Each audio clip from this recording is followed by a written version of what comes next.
எவன் தண்ணீர் பாய்ச்சுகிறானோ அவனுக்கு தண்ணீர் பாய்ச்சப்படும். நீதிமொழிகள் 11:25. பாருங்க, உற்சாகமே கொடுக்குற தேவன் எப்படி இருக்காராம்? பிரியமாக இருக்கிறார். பிரியமாக இருக்கிறான்னு பார்க்குறோம். எவன் தண்ணீர் பாய்ச்சுகிறானோ, நீங்கள் தண்ணி பாய்ச்சினா உங்களுக்கு அதுக்கேற்ற பலன் தருவார். அவனுக்கு தண்ணீரை கொடுப்பார் ஆண்டவர். எந்த அளவு அளக்குறோமோ அந்த அளவு ஆண்டவர் நமக்கு அளப்பார். நீங்கள் ஆண்டவருக்கு என்ன செய்றீங்க? நேரத்தை கொடுக்குறீங்களா? உங்களுக்கு நீண்ட ஆயுளை தருவார். நேரத்தை ஆண்டவர் சமூகத்தில் அதிகமாக செலவழிக்கிறீங்களா? அதுக்கேற்ற பலனை உங்களுக்கு நீண்ட ஆயுளை தருவார். அதே போல் நீங்கள் ஆண்டவருக்கு ஓடி ஓடி அதிகமாக உழைக்கிறீங்களா?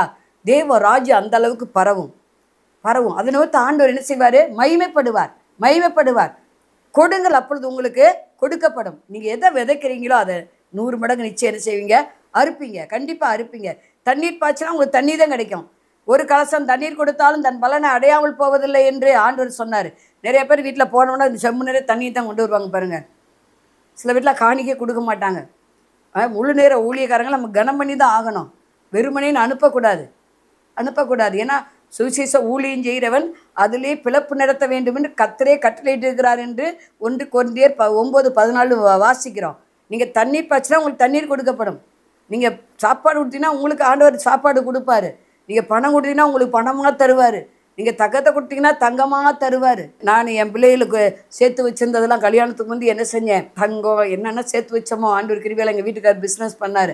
அதனால அவ்வளோ சேர்த்து வச்சதெல்லாம் நான் ஆண்டவருக்கு கொடுத்ததுனால என் பிள்ளைகளுக்கு தங்கமாக ஆண்டவர் கொடுத்தாரு.